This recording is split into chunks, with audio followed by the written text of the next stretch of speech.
কখনো কি গভীরভাবে খেয়াল করেছেন এই পৃথিবীতে এমন অনেক মানুষ আছে যারা টাকায় গরিব নয়, অভাবে ডুবে নেই, তাদের মাথার উপরে ছাদ আছে, খাওয়ার মতো খাবার আছে, চলার মতো পথ আছে, তবুও তারা ভিতরে ভিতরে গরিব। কারণ তাদের চিন্তাই গরিব। তাদের মুখে প্রায় শোনা যায়, আমার কিছু নেই, আমি তো পারবো না, আমার কপালে সুখ লেখা নেই, আমার দ্বারা কিছু হবে না। এই কথাগুলো তারা শুধু অন্যদের বলে না, প্রতিদিন নিজের মনকেও বলে। আর মানুষ যখন বারবার নিজের কাছে হার মানার কথা বলে, তখন তার অবচেতন মন সেই কথাতেই সত্যি ধরে নেয়। ধীরে ধীরে সে সুযোগ দেখতে পায় না, সম্ভাবনা বিশ্বাস করতে পারে না, চেষ্টা করার আগেই হাল ছেড়ে দেয়। তার হাতে হয়তো সামান্য দাম্পত্য আছে, কিন্তু মনে সাহস নেই। তার কাছে হয়তো কিছু সুযোগ আছে, কিন্তু চোখে বিশ্বাস নেই। আর ঠিক এই কারণেই ভাবনার এই দারিদ্র্য আস্তে আস্তে তাকে বাস্তবে গরিব বানিয়ে দেয়। কারণ জীবনের সবচেয়ে বড় সম্পদ টাকা নয়, চিন্তা। যার চিন্তা ছোট, তার পৃথিবীও ছোট হয়ে যায়। আর যার চিন্তা বড়, সে শূন্য থেকেও শুরু করতে পারে। তাই প্রশ্নটা টাকা নিয়ে নয়, প্রশ্নটা আপনি নিজের সম্পর্কে কি বিশ্বাস করেন সেটা নিয়ে। চাণক্য বলেছেন, যে ব্যক্তি নিজেকে দুর্বল ভাবে সে কখনো শক্তিশালী হতে পারে না। চাণক্য শুধু অর্থের গরিবীর কথা বলেননি, তিনি বলেছেন মানসিক দারিদ্র্যের কথা। প্রথমত জানতে হবে নিজেকে গরিব দেখানোর মানে কি। নিজেকে গরিব দেখানো মানে শুধু এই বেলা নয় যে আমার কাছে টাকা নেই। এটা তার চেয়েও অনেক গভীর একটা বিষয়। এটা হলো নিজের ভিতরের শক্তিকে অস্বীকার করা, নিজের সামর্থ্যকে সন্দেহ করা, নিজের প্রতিভাকে ছোট করে দেখা, আর প্রতিটি কথায় নিজের সীমাবদ্ধতাকেই বড় করে তুলে ধরা। যখন কেউ সবসময় বলে আমার কিছু নেই, আমার দ্বারা হবে না, আমি ওদের মতো নই, তখন সে আসলে নিজের চারপাশে অদৃশ্য একটা দেয়াল তৈরি করেছে। নিজেকে গরিব দেখানো মানে হলো নিজের সম্ভাবনার দরজা নিজেই বন্ধ করে দেওয়া। কারণ মানুষ প্রথমে চিন্তায় হারে, তারপর বাস্তবে হারে। তুমি যদি প্রতিদিন নিজেকে বোঝাও আমি কিছুই পারি না, তাহলে তোমার অবচেতন মন সেটাকেই সত্যি ধরে নেবে। সে তোমাকে আর নতুন পথ দেখাবে না, নতুন সাহস দেবে না, চেষ্টা করার আগেই তোমাকে ক্লান্ত করে দেবে। মনে রাখবে, মুখের ভাষা শুধু শব্দ নয়, এগুলো নির্দেশ। তুমি নিজেকে যা বলো, তোমার মনও ঠিক সেই দিকেই তোমাকে চালিত করে।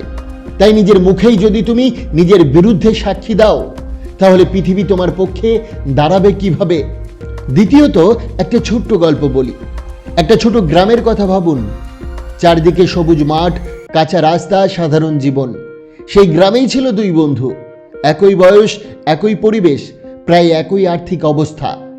দুজনের ঘরই ছিল সাধারণ, দুজনের পরিবারই সীমিত আয়েই সংসার চালাতো। বাহ্যিকভাবে দেখলে তাদের জীবনে কোনো পার্থক্য ছিল না, কিন্তু ভেতরে ছিল বিশাল পার্থক্য। প্রথম বন্ধু প্রায় দীর্ঘশ্বাস ফেলে বলতো, আমাদের কিছু নেই, আমাদের কপালটাই খারাপ, এই গ্রামে থেকে কিছু হবে না। তার চোখে সবসময় অভাবটাই বড় ছিল। সে সুযোগ দেখার আগেই বাধা দেখত, চেষ্টা করার আগেই ফলাফল নিয়ে ভয় পেত। আর দ্বিতীয় বন্ধু বলতো, আমাদের হয়তো টাকা নেই, কিন্তু আমাদের পরিশ্রম আছে, আমাদের হাত আছে, সময় আছে, ইচ্ছা শক্তি আছে। সে অভাবের দিকে নয়, শক্তির দিকে তাকাতো। সে অভিযোগ না করে হিসাব করত, আমি কি করতে পারি। দিন গড়ালো, মাস পেরোলো, বছর কেটে গেল। 5 বছর পরে প্রথম বন্ধু এখনো একই জায়গায় দাঁড়িয়ে। তার কথাগুলো বদলায়নি। আজও সে বলে, খারাপ সময়, ভাগ্য সাপোর্ট করে না। আর দ্বিতীয় বন্ধু, সে ছোট একটা কাজ দিয়ে শুরু করেছিল, ধীরে ধীরে শিখেছে, ভুল করেছে, আবার উঠেছে। আজ সে নিজের একটা ছোট ব্যবসা দাঁড় করিয়েছে। হয়তো খুব বড় কিছু নয়, কিন্তু সে আর আগের জায়গায় নেই। এখন প্রশ্নটা খুব সহজ, পার্থক্যটা কোথায় ছিল? টাকায়, পরিস্থিতিতে, গ্রামে? না, পার্থক্যটা ছিল ভাবনায়। একজন অভাবকে পরিচিত বানিয়েছিল, আরেকজন পরিশ্রমকে শক্তি বানিয়েছিল। জীবন একই ছিল, কিন্তু মানসিকতা আলাদা ছিল। আর মনে রাখবেন, মানুষ প্রথমে নিজের চিন্তায় ভবিষ্যৎ তৈরি করে, তারপর বাস্তবে সেটা গড়ে ওঠে। তৃতীয়, কেন মানুষ নিজেকে গরিব দেখায়? এখন একটা কঠিন প্রশ্ন করি, মানুষ কেন বারবার নিজেকে ছোট করে? কেন নিজের শক্তি থাকা সত্ত্বেও নিজেকে অসহায় দেখায়? এর পেছনে গভীর কারণ আছে। প্রথমত, সহানুভূতি পাওয়ার জন্য। অনেকেই মনে করে নিজেকে দুর্বল দেখালে মানুষ মায়া করবে, সমর্থন দেবে, দায়িত্ব কম দেবে।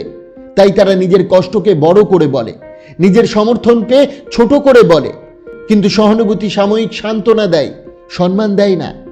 দ্বিতীয়, দায়িত্ব এড়ানোর জন্য। যখন কেউ বলে আমি তো পারবো না, সে আসলে একটা নিরাপদ জায়গায় থাকতে চায়।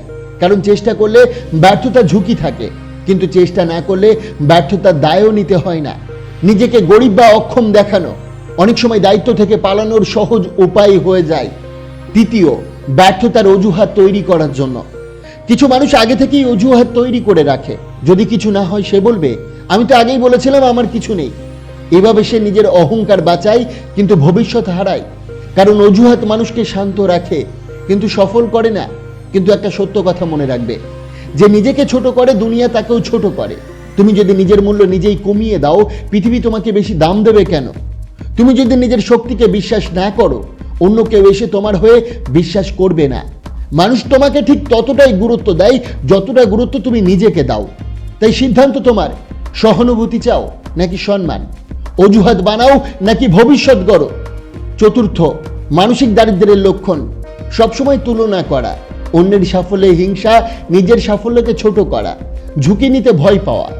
চাণক্য বলেছিলেন অতিরিক্ত ভয় এবং অতিরিক্ত লজ্জা মানুষকে উন্নতি থেকে বঞ্চিত করে। যেমন বাস্তব উদাহরণ, ধীরুভাই আম্বানি যখন শুরু করেছিলেন, তার কাছে ছিল না বড় পুঁজি, কিন্তু ছিল বড় চিন্তা। তিনি নিজেকে কখনো গরিব ভাবেননি, তিনি ভাবতেন আমি পারবো। আর সেই বিশ্বাসই তাকে তৈরি করেছে। তাই মানসিকতা বদলানোর 5টি উপায় মনে রাখবেন। প্রথমত, নিজের শক্তির তালিকা বানাতে হবে। দ্বিতীয়ত, আমার নেই শব্দটা বাদ দাও। তৃতীয়ত, ছোট সাফল্যকেও উদযাপন করো। চতুর্থ, দক্ষতা বাড়াও। পঞ্চম, নীরবে কাজ করো, বেশি ঘোষণা নয়। এখান থেকে গভীর শিক্ষা হলো, গরিব হওয়া লজ্জার নয়, কিন্তু গরিব মানসিকতা ধরে রাখা লজ্জার। টাকা আজ আছে কাল নেই, কিন্তু আত্মবিশ্বাস থাকলে তুমি আবার গড়তে পারবে। তাই আজ থেকে সিদ্ধান্ত নাও, নিজেকে আর ছোট করে বলবে না, নিজের শক্তিকে অস্বীকার করবে না।